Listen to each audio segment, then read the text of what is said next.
Hi అండి, welcome to our channel learns with Gautami. ఈరోజు తెలంగాణ టెట్లో నిర్వహించిన పేపర్ 1 11th January 2026 షిఫ్ట్ 2లో జరిగిన క్వశ్చన్ పేపర్ అండి.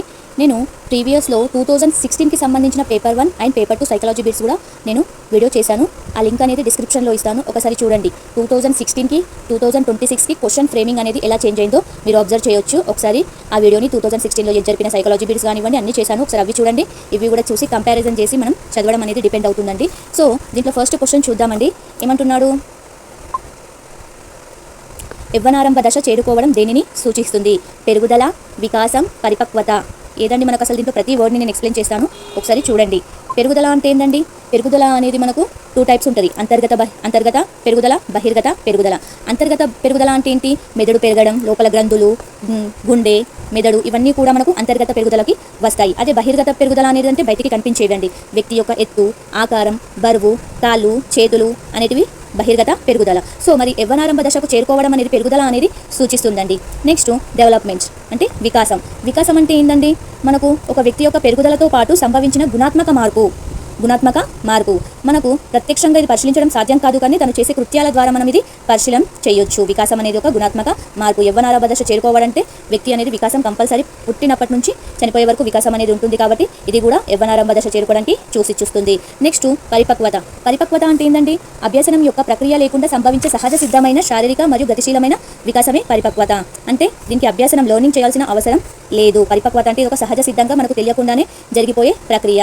ఫర్ ఎగ్జాంపుల్, పిల్లవాడు బోర్లా పడడం, నడవడం, కండరాలపైన తాను సపోర్ట్ చేసుకుంటూ నిలబడడం, దీనికి ప్రత్యేకంగా తను లెర్నింగ్ చేయాల్సింది ఏం లేదండి. అది వయసుతో పాటు పెరుగుతూ పరిపక్వత అనేది వస్తుంది. సో మనకు యవ్వనారంభ దశ చేరుకోవడం అనేది దేనిని సూచిస్తుందండి? మూడింటిని కూడా సూచిస్తుంది, కాబట్టి option A, B, C. Next question. ఆరోగ్యకరమైన శరీరంలో ఆరోగ్యకరమైన మనసు అనే పదబంధం ఈ పెరుగుదల మరియు వికాస సూత్రాన్ని ఉదాహరిస్తుంది. ఏంటండి మనకు ఇక్కడ ఆరోగ్యమైన శరీరంలో ఆరోగ్యమైన మనసు అని ఉంటుందనేది మనకు ఫస్ట్ ఇచ్చిన మనకు శాస్త్రవేత్త అరిస్టాటిల్ అండి. అరిస్టాటిల్ నిర్వచనం ఏమిచ్చాడు? ఆరోగ్యకరమైన శరీరంలో ఆరోగ్యకరమైన మనసు ఉంటుందని తను చెప్పడం. అంటే ఇక్కడ శరీరం అంటుండు, మనసు అంటుంది, కాబట్టి ఇవి రెండింటికి పరస్పర సంబంధం ఉందండి. ఇది కంపల్సరీ మనకు ప్రిన్సిపల్ ఆఫ్ ఇంటర్ రిలేషన్. అంటే శరీరం బాగలేదనుకోండి, ఫర్ ఎగ్జాంపుల్ మనకు హెడేక్ ఉందండి. హెడేక్ ఉంటే మనం ఏదైనా పని కరెక్ట్గా చేయలేము, అప్పుడు మన మనసు కూడా బాగుండదు. మనసు బాగలేదు, శరీరం బాగలేకపోతే మనం సాంఘిక కృత్యాలలో పోయి గేమ్స్ కూడా కరెక్ట్గా ఆడలేమండి. సో శారీరకంగా కానీ, మనసుకి కానీ, సాంఘిక నైతిక ప్రతి దాంట్లో కూడా మనకు ఏ ఒకటి కరెక్ట్ లేకుండా మిగతా దానిపై ఎఫెక్ట్ చూపిస్తుంది, కాబట్టి ఆరోగ్యకరమైన శరీరంలో ఆరోగ్యకరమైన మనసు అనేది పరస్పర సంబంధ సూత్రం. ఆప్షన్ 2 అండి. నెక్స్ట్ ఇక్కడ 1 ఆప్షన్ ఏముందండి? వికాసం అవిచ్ఛిన్నంగా సాగుతుందనే సూత్రం. వికాసం అవిచ్ఛిన్నంగా సాగుతుందనే సూత్రం. ఏంటండి వికాసం అనేది? మనకు అవిచ్ఛిన్నంగా సాగుతుంది. మనం పుట్టినప్పటి నుంచి చనిపోయే వరకు వికాసం అనేది జరుగుతూనే ఉంటుంది, కాబట్టి వికాసం అనేది అవిచ్ఛిన్నంగా సాగుతుంది. సో దానికి రిలేషన్ లేదండి అది. నెక్స్ట్ 3 వైయక్తిక భేదాల సూత్రం. ప్రతి వ్యక్తిలో వైయక్తిక భేదాలు ఉంటాయండి. ఫర్ ఎగ్జాంపుల్, పుట్టిన కవలల్లో చూసుకుందాం. 2 కవలలు సేమ్ టైంలో సేమ్ పుట్టారు, కానీ వారిలో ఇద్దరిలో మాత్రం ఒకరికి మ్యాథ్స్ అంటే ఇంట్రెస్ట్ ఉంటుందండి, ఇంకొకరికి సైన్స్ అంటే ఇంట్రెస్ట్ ఉంటుంది. ఒకరికి పాటలు ఇష్టం ఉంటాయి, ఒకరికి ఆటలు ఇష్టం ఉంటాయి. అంటే ఏ ఇద్దరు వ్యక్తులు కూడా సమానంగా ఉండరు. దీన్ని మనము వైయక్తిక భేదాల సూత్రం అంటారు. నెక్స్ట్ వికాసం ఏకరీతిగా సాగదనే సూత్రం. వికాసం అనేది ఏకరీతిగా సాగదండి, నిరంతరంగా మారుతూ ఉంటుంది. శైశవ దశలో ఏముందండి? వికాసం అనేది స్పీడ్గా జరుగుతుంది. నెక్స్ట్ బాల్య దశలో స్లో అవుతుంది. నెక్స్ట్ కౌమార దశలో మళ్ళీ స్పీడ్గా, మరియు వయోజన దశలో స్లోగా. ఇలా వికాసం అనేది మనకు ఏకరీతిగా సాగదు. నెక్స్ట్ క్వశ్చన్ అండి, మనకు 3rd క్వశ్చన్. కింద ఇవ్వబడిన ఏ వయసులో మెదడు గరిష్టంగా పెరుగుతుంది? 10 నుండి 12 సంవత్సరాలు, 4 నుండి 8 సంవత్సరాలు, జననం నుండి 4 సంవత్సరాలు, 20 సంవత్సరాల పైబడి. మనకు మెదడు ఎప్పుడు పెరుగుతుందండి? జననం నుండి 4 సంవత్సరాల వరకు గరిష్టంగా పెరుగుతుంది. మిగతా టైంలో స్లోగా పెరిగి ఆగిపోవడం అనేది జరుగుతుంది. సో రైట్ ఆన్సర్ వచ్చేసి ఆప్షన్ 3, జననం నుండి 4 సంవత్సరాలు. Next question, 4th question. వికాస కృత్యాలకు సంబంధించిన సరికాని స్టేట్మెంట్ను గుర్తించమని అంటున్నాడండి. అసలు మనకు వికాసం అంటే తెలియాలి, వికాస కృత్యాలంటే తెలియాలి. వికాసం అంటే ఏంటి? వ్యక్తి పుట్టినప్పటి నుండి చనిపోయే వరకు జరిగే డెవలప్మెంట్ని మనం వికాసం అని అంటాము. వికాస కృత్యం అంటే ఏంటండి? వికాస కృత్యాల గురించి విపులంగా చెప్పిన సైంటిస్ట్ ఎవరండి? హావింగ్ హారెస్ట్. వికాస కృత్యాల గురించి చెప్పిన శాస్త్రవేత్త ఎవరు? హావింగ్ హారెస్ట్. వికాస కృత్యం అంటే ఏంటి మరి? ఒక వ్యక్తి నుండి ఎటువంటి ప్రవర్తనను సమాజం ఆశిస్తుందో అది ఏ వికాస కృత్యం. ఒక వ్యక్తి నుండి ఎటువంటి ప్రవర్తనను సమాజం ఆశిస్తుందో అది ఏ వికాస కృత్యం. సో ఇక్కడ ఆప్షన్ 1 ఏమిచ్చాడండి మనకు? సమాజం తన సభ్యులు కొన్ని వికాస కృత్యాలు నిర్వహించాలని ఆశించే కీలకమైన వయసులు ఉంటాయి. వికాస కృత్యాలకు సంజనాత్మక, భావవేశ, చలనాత్మక సంబంధమైనవి కావచ్చు. Yes, right answer. నెక్స్ట్ వికాస కృత్యాలు ఒక వ్యక్తి యొక్క సర్దుబాటును ప్రభావితం చేస్తాయి.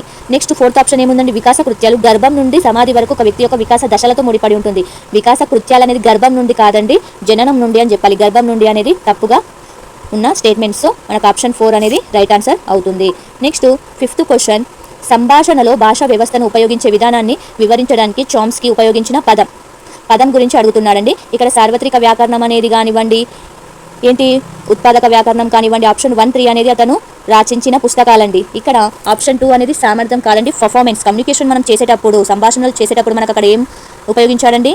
పర్ఫార్మెన్స్, నిష్పాదన. ఆప్షన్ 4 అనేది right answer. Next question, 6th question. ఇక్కడ చూడండి, మనకు జతపరచండి అన్నాడు. ఇటు సైడ్ ఏ సైడ్ ఏమో సహజ సామర్థ్యము, వైఖరి, అభిరుచి ఇవ్వడం జరిగింది. నెక్స్ట్ ఇక్కడ మనకు దాని యొక్క డెఫినేషన్స్ ఇవ్వడం జరిగింది. సో 6th క్వశ్చన్లో మనకి ఇక్కడ ఫస్ట్ సహజ సామర్థ్యం అంటే ఏంటి, వైఖరి అంటే ఏమిటి, అభిరుచి అంటే ఏమిటో తెలుసుకుందాము. సహజ సామర్థ్యం అంటే ఏంటండి? వ్యక్తిలో ఉండే సహజ సిద్ధమైన సామర్థ్యం. వ్యక్తిలో ఉండే సహజ సిద్ధమైన సామర్థ్యాన్ని మనం సహజ సామర్థ్యం అంటారు. సో దీనికి కరెక్ట్గా అయిన డెఫినేషన్ మనకి ఏంటండి? మనకు ఏ అనేది మనకు కరెక్ట్గా ఆప్షన్ 2 అవుతుంది. వైఖరి అంటే ఏంటండి? ఫర్ ఎగ్జాంపుల్ సహజ సామర్థ్యంకి ఒక ఎగ్జాంపుల్ చెప్పాలంటే, డార్లింగ్ సినిమాలో మనకు ప్రభాస్ ఐస్ పగలగొట్టడం అనే అవసరాన్ని బట్టి అది బయటికి వస్తుందని వాళ్ళ తండ్రి చెప్తారు కదండి. సహజ సామర్థ్యం అనేది ప్రదర్శించేది కాదు, సందర్భాన్ని బట్టి అవసరాన్ని బట్టి బయటికి వస్తుంది అనేది అది సహజ సామర్థ్యం అండి. ప్రధానంగా అది సహజ సిద్ధమైనవి, అంతరమైనవి. నెక్స్ట్ వైఖరి అనేది గతిశీలమైనది అండి. గతిశీలమైనది, అది నిరంతరం మారుతూ ఉంటుంది. సో మనం వైఖరి అనేది మనం దేనికి సెట్ చేయవచ్చు అండి? 3కి. అంటే నేర్చుకున్నవి మాత్రమే. వైఖరి అనేది మారుతూ ఉంటుంది. ఒక వ్యక్తి ఇప్పుడు మంచిగా కనిపించవచ్చు, తర్వాత అతని ప్రవర్తనను బట్టి తను చెడు కావచ్చు. మంచిగా ఉన్నప్పుడు వైఖరి అనేది పాజిటివ్గా ఉంటుంది, చెడుగా ఉన్నప్పుడు నెగిటివ్గా ఉంటుంది. కాబట్టి వైఖరి అనేది నేర్చుకున్నవి మాత్రంగా చెప్పవచ్చు ఇక్కడ ఇచ్చిన బి టేబుల్లో. నెక్స్ట్ అభిరుచి అనేది మనకు సహజ సిద్ధమైనది మరియు నేర్చుకున్న స్వభావాలు. అభిరుచి అనేది సహజ సిద్ధంగా కొన్ని ఉంటాయి మరియు నేర్చుకున్నవి కూడా ఉంటాయి. ఫర్ ఎగ్జాంపుల్ మన అప్పుడు కొన్ని స్వీట్స్ అవైలబుల్ ఉంటాయి కాబట్టి మనకు అవి ఎప్పటి నుంచో ఇష్టం ఉంటాయి. నెక్స్ట్ స్వీట్స్ అనేది టైప్స్ ఆఫ్ స్వీట్స్ యాడ్ అవుతూ ఉంటున్నాయి కాబట్టి నేర్చుకున్న స్వభావాలు కూడా అవుతాయి. సో ఆప్షన్ 3 అనేది మనకు right answer. Next question, 7th question. ఒక వ్యక్తి ఒక వింత ప్రదేశంలో చిక్కుకుపోయి అక్కడి నుండి బయటపడాలని అనుకున్నాడు. ఆ పరిస్థితి నుండి బయటపడడానికి అతనికి సహాయపడే సామర్థ్యం వైఖరి, ప్రజ్ఞ, అభిరుచి, అలవాటు. ఏందండి ఆన్సర్ వచ్చేసి ప్రజ్ఞ. వైఖరి అంటే ఇప్పుడే చెప్పుకున్నామండి, వైఖరిలు అనేటివి మారుతూ ఉంటాయి తప్పించి అది ప్రదేశంలో చిక్కుకున్న అక్కడి దానికి సంబంధం లేదండి. అభిరుచికి సంబంధం లేదు, అలవాటుకు కూడా క్వశ్చన్ సంబంధం లేదు. ప్రజ్ఞ అనేది మన ఇంటెలిజెన్స్ పైన డిపెండ్ అవుతుంది. మనం ఏదన్నా దాంట్లో చిక్కుకుపోయినా కానీ దాని నుంచి బయటపడాలనేది మనకు ప్రజ్ఞ అనేది హెల్ప్ చేస్తుందండి. అదే సామర్థ్యం అనేది హెల్ప్ చేస్తుంది. మిగతావన్నీ ఆప్షన్స్ కావు. Next question number 8. ఈ క్రింది 2 స్టేట్మెంట్ని చదవండి. స్టేట్మెంట్ ఏ, ఒక వ్యక్తి యొక్క మూర్తిమత్వం చాలా వరకు స్థిరంగా ఉంటుంది. బి, మూర్తిమత్వం అస్వస్థకు మరియు విచ్ఛిన్నానికి గురి కాదు. కానీ మూర్తిమత్వం అంటే ఏందండి? మూర్తిమత్వం అంటే వ్యక్తి యొక్క బాహ్య లక్షణం, శరీర సౌష్ఠవం, అందం అనేది కాదండి. వ్యక్తి యొక్క శారీరక లక్షణాలే కాకుండా మానసిక, సాంఘిక, నైతిక లక్షణాలు కూడా ఇదొక విస్తృతమైన భావన. ప్రతి వ్యక్తి పరిసరాలతో సర్దుబాటు చేసుకునే క్రమంలో ఆ వ్యక్తికి మాత్రమే ఉండదగిన విశిష్ట ఆలోచన, ప్రవర్తన రీతులు. ఆ వ్యక్తి సర్దుబాటు చేసుకోవడానికి ఉండవలసిన వ్యక్తి యొక్క విశిష్ట ఆలోచన, ప్రవర్తన రీతుల్ని మూర్తిమత్వం అంటాం. సో 1 ఏం చెప్తుందండి మనకు? ఒక వ్యక్తి యొక్క మూర్తిమత్వం చాలా వరకు స్థిరంగా ఉండొచ్చు. Okay, right answer. Next B అంటుండండి, మూర్తిమత్వం అస్వస్థకు మరియు విచ్ఛిన్నానికి గురి అవుతుందండి. ఎందుకంటే మనకు ఒక్కొక్కసారి బ్యాడ్ అనేది జరిగినప్పుడు మన మూర్తిమత్వం అనేది అస్వస్థకు, విచ్ఛిన్నానికి కంపల్సరీ గురి అవుతుంది. ఇక్కడ గురి కాదు అన్నాడు కాబట్టి అది రాంగ్ ఆన్సర్ అని. So option 1 is the right answer. A మాత్రమే సరైనది. Next question number 9. ప్రమాదం జరిగిన తర్వాత తాగిన మత్తులో ఉన్న వ్యక్తి నేను ఒక పెగ్గు మాత్రమే తాగాను అని చెప్పడం ఈ రక్షక తంత్రానికి ఒక ఉదాహరణ అని అడుగుతున్నాడండి. ఫస్ట్ దీంట్లో మనకు ఆప్షన్ చూద్దాం. పరిహారం అంటే ఏంటండి? ఒక రంగంలో రాణించలేని వ్యక్తి వేరే రంగాన్ని ఎంచుకోవడం. అంటే చదువులో రాణించలేని వ్యక్తి బిజినెస్లో రాణించడం. నెక్స్ట్ దమనం. మనకు దమనం అంటే ఏంటండి? ఏదైనా ఇబ్బందికరమైన సంఘటనలు కానీ, తెలిసిన వారు చనిపోవడం కానీ, వాళ్ళని మర్చిపోతే ఇబ్బందికరమైన వాటిని మనసులో నుంచి తీసివేసి మనం హాయిగా ఉండడాన్ని దమనం అంటారండి. ఇది రక్షక తంత్రాల నుండి వచ్చిన క్వశ్చన్. నెక్స్ట్ ఏంటండి? 4th option తదాత్మీకరణం. తదాత్మీకరణం అంటే ఏంటండి? తాను సాధించలేని పనులను ఇతరులు తాను పనిచేసే సంస్థ సాధించబడితే. ఫర్ ఎగ్జాంపుల్ మన సన్ రైజర్ క్రికెట్ టీం ఉందండి కదండి, మనం చేస్తలేం కానీ వాళ్ళు చేసి గెలిచారనుకోండి, మనం సాటిస్ఫై అవ్వడాన్ని తదాత్మీకరణం అంటారు. మనకు ఇండియా గెలిస్తే మనం సాటిస్ఫై అయ్యాం. దట్ ఈస్ అ తదాత్మీకరణం. తాను సాధించలేని ఏదైనా తన పనిచేసే సంస్థ సాధించబడితే దాన్ని తదాత్మీకరణం అంటారు. ఇంకొక ఎగ్జాంపుల్ వచ్చేసి మనం కబడ్డీలో 7 ప్లేయర్స్ ఉంటామండి, అందులో మనం ఒక్కోళ్ళం. మన టీం లీడర్ చాలా బాగా ఆడుతూ మనం గెలిచాం, మనం ఆడకపోయినా మనం గెలిచినా కిందికే. సో అది మనం చేయలేని పని మన సంస్థ చేసి మనం సాటిస్ఫై పొందడాన్ని దాన్ని తదాత్మీకరణం అంటారు. ఇక్కడ ఏమడుగుతున్నాడండి? హేతుకీకరణం అంటే ఏంటి మరి? తాను చేసిన న్యాయబద్ధం కాని పనులను సమాజం ఆమోదించే ధోరణి కారణాలు చెప్పడం. అంటే తను చేసిందే కరెక్ట్ కాదు కానీ సమాజం మాత్రం ఆమోదం తెలపేటట్టు తను ఒక కారణం చెప్తే దాన్ని హేతుకీకరణం అంటారు. సో మరి ఇక్కడ క్వశ్చన్లో ఏమడుగుతున్నాడు? ప్రమాదం జరిగిన తర్వాత తాగిన మత్తులో ఉన్న వ్యక్తి నేను ఒకటే పెగ్గు మాత్రమే తాగాను, మళ్ళీ ఒకటే వ్యక్తి అని చెప్పుకోవడం హేతుకీకరణం. అంటే సమాజం ఆమోదించే రీతిలో చెబుతున్నాడు కాబట్టి ఇది హేతుకీకరణం అనేది అవుతుంది. నెక్స్ట్ క్వశ్చన్, కింది వాటిలో ఒకటి వృత్తాంత రికార్డులో భాగం కాదు. ఎన్కోడిటల్ రికార్డ్ అనేది పిల్లవాడికి సంబంధించిందండి. అది వృత్తాంత రికార్డులో ఏమేమి ఉంటాయండి? పరిశీలించబడుతున్న వ్యక్తి ఇతరులతో ఎలా సంభవిస్తున్నాడు, అతని ఉద్వేగ ప్రతిస్పందనలు ఎలా ఉన్నాయి, అతని సామాజిక పరస్పర చర్య ఏ విధంగా ఉందో మనము ఎన్కోడిటల్ రికార్డులో రాస్తాము. కానీ పరిశీలించబడిన వ్యక్తి యొక్క ఉద్దేశం అనేది అతని ఉద్దేశం గురించి రాయమండి. అతని చేసే పనులు, తన పర్ఫార్మెన్స్, క్లాస్లో పర్ఫార్మెన్స్ ఎలా ఉంది, తన ఇతరులతోటి కమ్యూనికేషన్ స్కిల్ ఎలా చేస్తున్నాడు, సమాజంలో ఎలా ప్రవర్తిస్తున్నాడు అనేది మాత్రమే వృత్తాంత రికార్డులో ఉంటుంది. కానీ ఇది వచ్చేసి ఆప్షన్ 3. Next question number 11. ఇంట్లో జరిగిన ఆందోళనకరమైన సంఘటన కారణంగా పిల్లలు నిష్పాదన సరిగా లేని సందర్భంలో అభ్యసనాన్ని ప్రభావితం చేసే కారకాలు. ఇంట్లో ఏదైనా గొడవ జరిగితే పిల్లల నిష్పాదన సరిగ్గా లేని సందర్భంలో అభ్యసనాన్ని ప్రభావితం చేసే కారకాలు ఏంటండి? అభ్యాసకుడికి సంబంధించినవి, పరిసరానికి సంబంధించినవి. అభ్యాసకుడికి సంబంధించినవి ఎలా అవుతాయండి? ఫర్ ఎగ్జాంపుల్, ఇంట్లో అమ్మా నాన్నలు గొడవలు పడుతున్నారనుకోండి, ఆ లర్నర్కి సంబంధించిందే ఉంటుంది కాబట్టి తను సాటిస్ఫైగా ఉండడు. మరియు పరిసరానికి సంబంధించిన, పరిసరం ఇస్ నథింగ్ బట్ వాళ్ళు గొడవ బయట చూస్తున్నాడు, గొడవ పడడం, అది పరిసరక కారకం. కాబట్టి రెండింటికి కూడా సంబంధం ఉంది. So option 2 is the right answer. Next 12th question. విరామానానికి అవకాశం ఎక్కువగా ఉన్న పునర్బలనం నియమం. విరామానానికి అవకాశం ఎక్కువగా ఉన్న పునర్బలనం అంటే ఎక్కువ టైం రెయిన్ఫోర్స్మెంట్ ఇవ్వకుండా హైయెస్ట్ ఛాన్స్ దేనికి ఉందని అడుగుతున్నాడు. ఫస్ట్ ఆప్షన్ 1 ఏంటండి? చరశీల పునర్బలన నియమం. చరశీల పునర్బలన నియమం అంటే ఏంటి? మనకి ఇష్టం వచ్చినప్పుడు దానికి పునర్బలనం ఇవ్వడాన్ని చరశీల పునర్బలన నియమం అంటారు. నెక్స్ట్ ఆప్షన్ 3 స్థిర నిష్పత్తి పునర్బలన నియమం అంటే ఏంటి?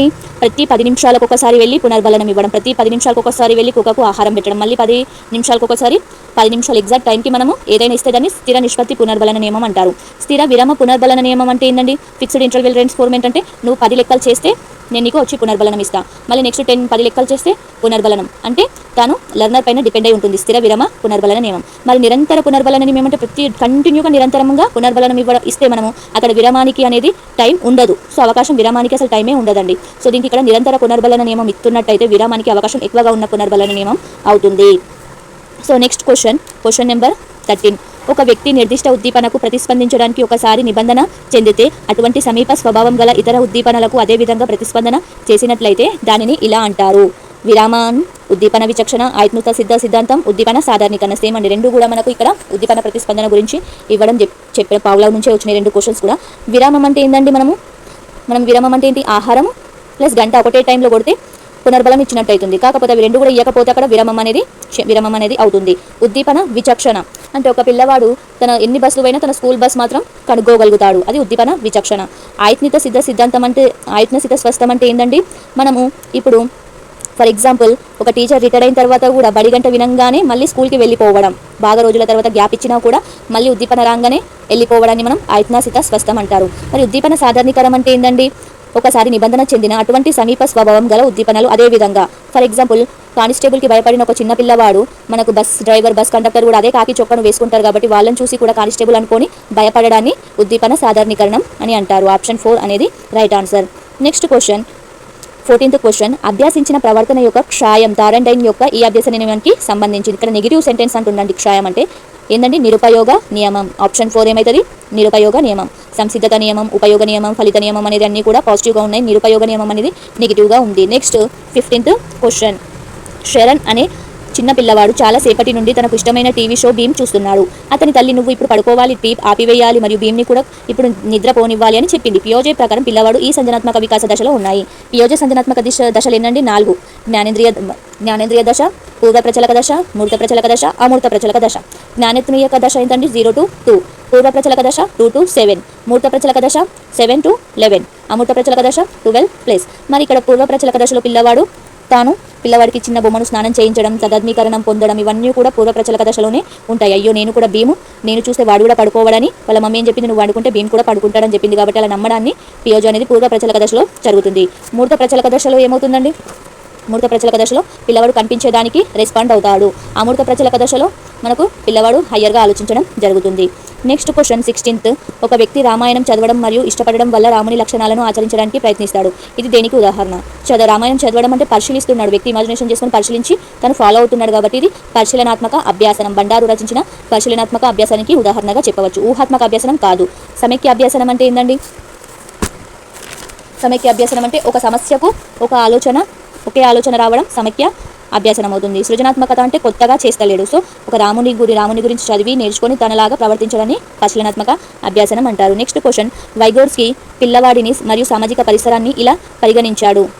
ఏందండి విడివిడిగా అస్వస్థతలు ఒక విలీనమైన పరిసరంగా వ్యతిరేక ధోరణిగా దేనికదే స్వాతంత్రంగా. దీంట్లో పాజిటివ్గా ఏది ఉందండి సామాజిక పరిసరాన్ని బట్టి ఒక విలీనమైన పరిసరంగా ఎన్విరాన్మెంటల్గా వైగోడ్స్కి ఎన్విరాన్మెంట్కి ఎక్కువ పెద్దపీట వేయడం జరిగింది కాబట్టి ఒక విలీనమైన పరిసరంగా వైగోడ్స్కి పిల్లవాడిని మరియు సామాజిక పరిసరాన్ని పరిగణించాడు. నెక్స్ట్ 18th క్వశ్చన్ కింది వాటిలో నేర్చుకున్న బడని ఉత్సాహకాతలు నాట్ లెర్న్డ్ అంటున్నాడు. మనకు జీవ సంబంధమైనవి సాంఘిక పరమైనవి అంట. జీవ సంబంధమైనవి అంటే మనం స్పెషల్గా ఏం నేర్చుకోమండి, అదే సాంఘికపరమైనవి అంటే ఇతరులను చూసి నేర్చుకుంటాం. ఇక్కడ ఏమంటున్నాడు, కింది వాటిలో నేర్చుకున్న బడని నాట్ లెర్న్డ్ అంటే జీవ సంబంధమైనవి మనము నేర్చుకోము, ఓన్లీ సాంఘికపరమైనవే ఇతరులను చూసి నేర్చుకుంటాము. సో ఆప్షన్ ఏ అనేది రైట్ ఆన్సర్ ఇక్కడ ఆప్షన్ 3లో ఉంది. నెక్స్ట్ క్వశ్చన్ 19th శృతి తల్లిదండ్రులు కొడుకు కావాలని కోరుకునే సమయంలో ఆమె 4వ కుమార్తెగా జన్మించడం వలన ఆమె కోరుకోని బిడ్డే అవ్వడం వల్ల తల్లిదండ్రులు మరియు ఇతర కుటుంబ సభ్యులు అమనీయంగా ప్రవర్తనకు గురైంది. పెద్దయ్యాక శృతికి చిన్ననాటి సంఘటనలు చాలా గుర్తుకు లేవు. ఇది ఏ రకమైన విస్మృతి? ఇది విస్మృతి కిందికి వస్తుంది మరియు రక్షకతంత్రం కిందికి కూడా వస్తుంది కాబట్టి 2 అండి దమనం. తిరోగమన విస్మృతి అంటే ఏంటండి, ఒక వ్యక్తి వాలీబాల్ ఫుట్బాల్ నేర్చుకొని రెండు కూడా ఆటలు నేర్చుకొని ఫస్ట్ నేర్చుకోవడం వాలీబాల్కి వస్తే వాలీబాల్ ఫుట్బాల్ అనేది అడ్డు తగిలితే దాన్ని మనం తిరోగమన విస్మృతి అంటారు. క్షీణించడం అంటే ఏంటండి, కొద్దిగా తన ఆలోచనలు క్షీణించడాన్ని అదొక విస్మృతికి కారణం. క్షయం ఈజ్ నాట్. సో దమనం అనేది కరెక్ట్ ఆన్సర్ అండి. నెక్స్ట్ క్వశ్చన్ 20 ఈ క్రింది వాటిలో ఒకటి అభ్యసన యొక్క సానుకూల బదలాయింపుకు సహాయపడదు అని అంటుంది. ఉద్దేశపూర్వక అభ్యాసనం, చేతనాత్మక అభ్యాసనం, ప్రేరణ రహిత అభ్యాసనం, ఆవిష్కరణ అభ్యాసనం. ప్రేరణ రహిత అనేది నెగిటివ్గా ఉంది, మోటివేట్ చేస్తుండాలి కానీ అన్మోటివేట్ అంటుండు కాబట్టి ఇది నెగిటివ్ సెంటెన్స్. సో మనం దాన్ని ఈజీగా ఎలిమినేషన్ మెథడ్లో ఫాలో కావచ్చు. నెక్స్ట్ 21 జతపరచడం. దీన్ని జతపరచడం చూసుకుంటే మనకు ప్రజ్ఞాత్మక ప్రతిభ, విద్య సంబంధ ప్రతిభ, సృజనాత్మకత ప్రతిభ అంటే మనకు దీనిలో ఏమొస్తుందండి, ప్రజ్ఞాత్మక ప్రతిభ అంటే ఏంటండి అమూర్త మరియు ప్రతికాత్మక అభ్యాసనంతో వ్యవహరించే సామర్థ్యం. విద్య సంబంధ ప్రతిభ అంటే పాఠశాల సంబంధిత పనులకు నిష్పాదన అధిక నైపుణ్యాలకు మరియు సామర్థ్యాలు. సృజనాత్మకత అంటే సమస్య పరిష్కారంలో వినూత్న విధానాన్ని అవలంబించిన సామర్థ్యం. ప్రతిభ అంటే ఒక నిర్దిష్ట రంగంలో అధిక యోగ్యత సామర్థ్యం లేదా నిష్పాదన సామర్థ్యం. నెక్స్ట్ క్వశ్చన్ 22 పిల్లల ఆలోచన మరియు వివేచనాన్ని పెంపొందించడం కృత్యధార అభ్యాసన విధానం యొక్క ఒక ముఖ్య లక్షణం. దిగువ వాటిలో కృత్యధార అభ్యాసన విధానంలోని ఒక కృత్యాన్ని గుర్తించండి. వివిధ పరిమాణాలు మరియు ఆకారాలను పరిగణలోకి తీసుకొని ఖాళీ సీసాను ఇచ్చిన వస్తువులతో నింపుతున్న పిల్లలు అనేది ఒకటే పాజిటివ్గా ఉందండి, మిగతాది అన్నీ కూడా నెగిటివ్గా ఉన్నాయి. పిల్లలు ఉపాధ్యాయులతో కలిసి శారీరక కథలు చేస్తూ పాటలు పాడడం, ఉపాధ్యాయుడు బోర్డుపై రాసిన విధంగానే పిల్లలు కాపీ చేయడం, పిల్లలు ఉపాధ్యాయుడు చెప్పిన కథను నిశ్శబ్దంగా వినటం, ఇవన్నీ కూడా నెగిటివ్గా ఉన్నది. ఇది ఒకటే మనకు పాజిటివ్గా ఉంది, కృత్యాన్ని గుర్తించండి అనేది. నెక్స్ట్ క్వశ్చన్ వ్యక్తి గతీకరించిన విద్య ప్రణాళికకు వీటికి ఉదాహరణలు. సారూప్యత, ఈక్వాలిటీ, సాధారణత, ఈక్విటీ. మనకి ఇక్కడ వ్యక్తి గతీకరించిన వాటికి అంటే అసలు ఫస్ట్ మనకి ఈక్విటీ అంటే ఈక్వాలిటీ అంటే ఏంటి తెలియాలండి. మనకు సిమిలారిటీ కాదు, సాధారణత కాదు. ఈక్విటీ అంటే ఏంటండి, ఈక్విటీ అంటే అవసరాన్ని బట్టి వ్యక్తికి సరైన సహాయం ఇవ్వడం అనేది. ఒక వ్యక్తికి అవసరాన్ని బట్టి సరైన సహాయం ఇవ్వడం. ఈక్వాలిటీ అంటే అందరికీ ఒకే రకంగా సహాయం చేయడం. ఫర్ ఎగ్జాంపుల్ అందరికీ ఒకే ఎత్తు స్టూల్ ఇస్తే అది ఈక్వాలిటీ అవుతుందండి. అది లేదంటే పొట్టిగా ఉన్న పిల్లవాడికి పెద్ద స్టూల్ ఇచ్చి పొడవైన పిల్లవాడికి చిన్న స్టూల్ ఇస్తే అది ఈక్విటీ. అంటే స్పెషల్గా ఒక వ్యక్తిగతీకరించిన విద్యా ప్రణాళిక ఉదాహరణలు అంటే మనకి ఏమొస్తుందండి, ఈక్విటీ అనేది రావడం జరుగుతుంది. ఈక్వాలిటీ అంటే అందరికీ అవసరాన్ని బట్టి అందరికీ హెల్ప్ చేయడం. ఈక్విటీ అంటే వ్యక్తికి ఇప్పుడు ఆకలి అవుతుంది, ఆ వ్యక్తికి మనం అన్నం పెట్టడం అనేది ఈక్విటీ అవుతుంది. అన్నదానం చేయడం అనేది ఈక్వాలిటీ అవుతుంది. నెక్స్ట్ క్వశ్చన్ 24 బ్రూనర్ ప్రకారం కోడింగ్ పద్ధతి ఏమవుతుందండి, రేఖీయం అంటే ఒకటే రకంగా ఉంటుందా, నిలుపుదలగా ఉంటుందా, సమాంతరంగా ఉంటుందంటే కాదండి, క్రమానుగతంగా ఇంక్రీజ్ అవుతూ ఉండాలి. బ్రూనర్ ప్రకారం కోడింగ్ పద్ధతి అంటే క్రమానుగతం. నెక్స్ట్ క్వశ్చన్ 25 అధ్యయనం చేస్తున్న భావనాలపై విద్యార్థులు సందేహాలను నివృత్తి చేయడం ఈ బోధన దశలో జరుగుతుంది. ఏమడుగుతున్నాడని క్వశ్చన్, అధ్యయనం చేస్తున్న భావనాలపై విద్యార్థులు అప్పటికప్పుడు సందేహాలను నివృత్తి చేయడం అనేది ఇంటరాక్టివ్లో జరుగుతుంది. పోస్ట్ యాక్టివ్ అంటే ఏంటండి, ముందు ప్రిపేర్ చేసుకోవడం. ప్రీ యాక్టివ్ అంటే క్లాస్ అయిపోయిన తర్వాత క్వశ్చన్స్ అడిగితే పోస్ట్ యాక్టివ్ అంటే ఏంటండి, మనకు క్లాస్ అయిపోయిన తర్వాత పిల్లలు డౌట్స్ క్లియర్ చేస్తే దాన్ని పోస్ట్ యాక్టివ్ అంటారు. ప్రీ యాక్టివ్ అంటే లెసన్ ముందు ప్రిపేర్ చేసుకోవడం. ప్రిపరేటరీ అంటే ఇది కూడా లెసన్కి ముందే. సో విద్యార్థులు సందేహాలని నివృత్తి చేయడం క్లాస్లోనే అంటే ఇంటరాక్టివ్ అవుతుంది. నెక్స్ట్ 26 క్వశ్చన్ బోధనాభ్యాసన వనరులకు సంబంధించిన సరైన స్టేట్మెంట్ను గుర్తించండి. ఇక్కడ ఆప్షన్ 3 అనేది బోధనాభ్యాసన వనరులకు అభ్యాసకుల వయసుల ప్రకారం ఉండాలి, మిగతా అన్నీ కూడా మనకు నెగిటివ్ సెంటెన్స్లో ఉందండి. నెక్స్ట్ 27 ప్రవర్తన సమస్యలకు నిర్వహించే సందర్భంగా అభ్యాసకులు శారీరక మరియు కుంటనానికి నివారించడానికి పనిని ప్రారంభించే ముందు అతిపెద్ద కృత్యాలను చిన్న భాగాలుగా విభజించడం అనేది. శిక్షాత్మక చర్య, సహాయక చర్య, దిద్దుబాటు చర్య, నివారణ చర్య. నిరాశ మరియు కుంటనాన్ని నివారించడానికి ఏం చేయాలండి, పిల్లలకు ఫస్ట్ పెద్ద ప్రాబ్లమ్స్ ఇవ్వం కదండి. మనం ఏం చేస్తాం, first addition, subtractions, multiplication, division rules అన్ని నేర్పించి మనము ప్రాబ్లమ్స్ అనేటివి ఇవ్వడం జరుగుతుంది. లేదంటే మనం తెలుగులో అయితే LS ఆర్డబ్ల్యూ అనేది నివారిస్తామంటే చిన్న చిన్న భాగాలుగా చేసి ఇవ్వడాన్ని నివారణ చర్య అనేది అంటాము. Next 28 question. బాలల హక్కుల పరిరక్షణ కమిషన్ చట్టం 2005లోని సెక్షన్ 17 ప్రకారం ఏర్పాటైన రాష్ట్ర బాలల హక్కుల ఆప్షన్ పరిరక్షణ కమిషన్లో కనీసం ఎంతమంది మహిళలు సభ్యులుగా ఉండాలి? 2. ఇది మనకు 2025 నుంచి వచ్చిన క్వశ్చన్, ప్రతిసారి అడుగుతుండండి బాలల హక్కుల పరిరక్షణ కమిషన్ నుంచి. సో మహిళలు ఎంతమంది ఉండాలి? 2. నెక్స్ట్ ఈ క్రింది వాటిలో ఒకటి పరీక్ష ఉద్దేశం కిందికి రాదు. ఏదండి? మౌఖిక అనేది ఓరల్ క్వశ్చన్స్ అనేది ఇంటర్వ్యూ లాగా దానికి సంబంధించిన క్లాస్లో లెసన్ చెప్పగానే మనము డైరెక్ట్గా క్వశ్చన్స్ అడగడం అనేది పరీక్ష ఉద్దేశంకి రాదు. మనకు పదోన్నతి, రోగ నిర్ధారణ, నిష్పాదనకు వస్తుంది కానీ మౌఖికకు రాదు. ఇవి వచ్చేసి మనకి ఏంటంటే 30 బిడ్స్ అండి. మనకి ఇప్పుడు 2026లో 11th జనవరికి షిఫ్ట్ 2లో జరిగిన సైకాలజీ బిడ్స్. నేను ఎక్స్ప్లెనేషన్తో సహా చెప్పానండి. ఏదైనా మిస్టేక్స్ ఉంటే మీరు నాకు కామెంట్ రూపంలో చెప్పండి, ఇంకా చాలా బాగా చెప్పడానికి ట్రై చేస్తాను. వీడియో నచ్చితే లైక్ చేయండి, share and subscribe. Thank you for more videos.